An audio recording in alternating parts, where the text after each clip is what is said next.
Thanks for joining me again for another Pixie Talks review vlog. Pixie Talks, reviews and vlogs at Pixie Talks. Pixie Talks, reviews and vlogs at Pixie Talks. Woo! Well guys, it's been a long time coming. It's my most highly requested review series by far, and I know it's taken me a long time to get through it up to this point. But thanks for sticking with me, because hopefully in the end it's been worth it. It's finally time to move into the modern era of Doctor Who. Starting of course with number 9, Christopher Eccleston.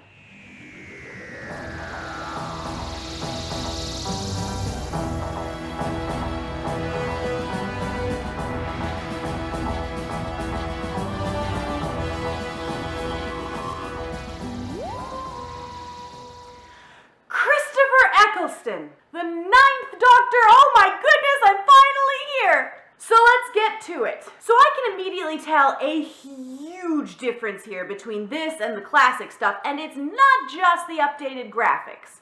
From the writing style to the characters to the filmography, the entire thing has a much more modern feel, which is to be expected.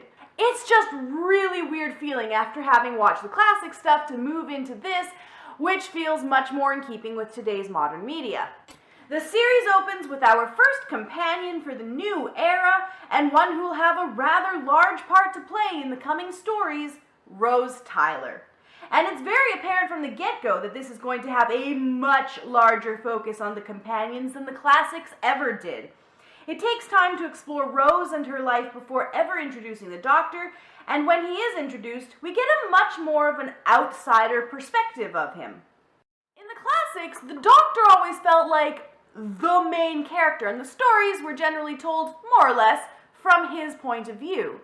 This is very squarely resting on Rose as the main protagonist, with the Doctor as this mysterious figure whisking her away to a life of adventure, which is a very interesting shift in perspective.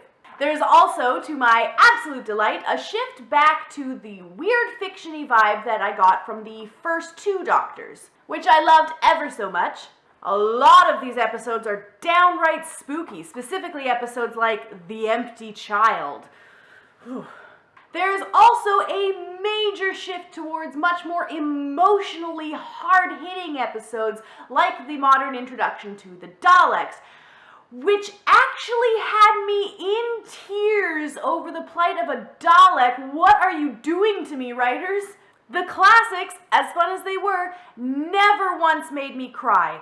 Not even in some of the most emotional episodes like Audric's death. They never had quite this kind of emotional depth. As for the Doctor, as it's important, of course, to discuss how his personality changes with every regeneration, Christopher Eccleston's Doctor is a little rough around the edges.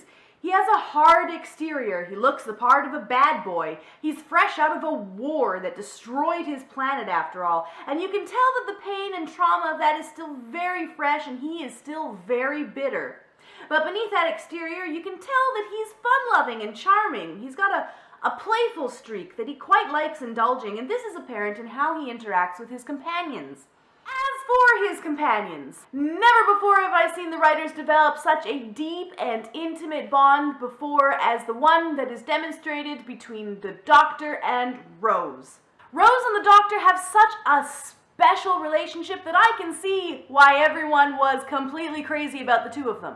And they don't even feel like a romantic couple so much as pure soulmates. It was beautiful.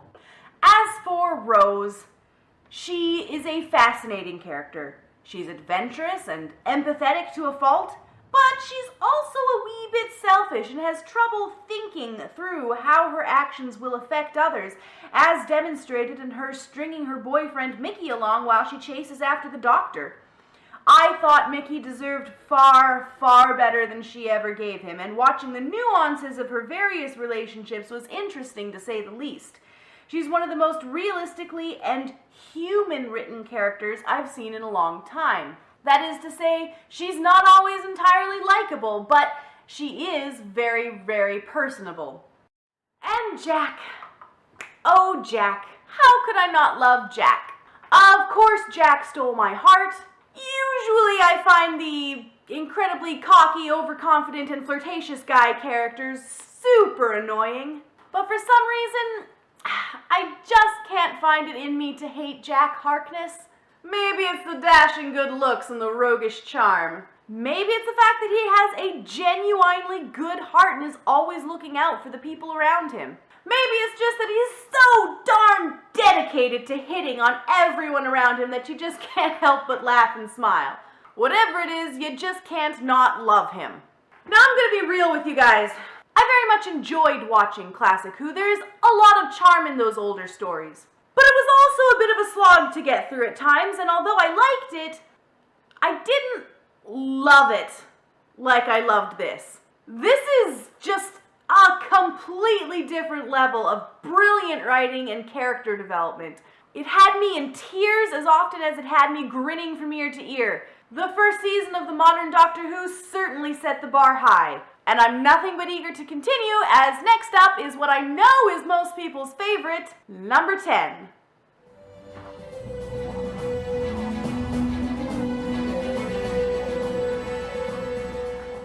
And that's it for my review of the 9th Doctor, Christopher Eccleston. Next, of course, coming up will be David Tennant, but I don't want to get ahead of myself here. I hope you liked the video. Please be sure to subscribe for more. You can also add me on Facebook and Twitter.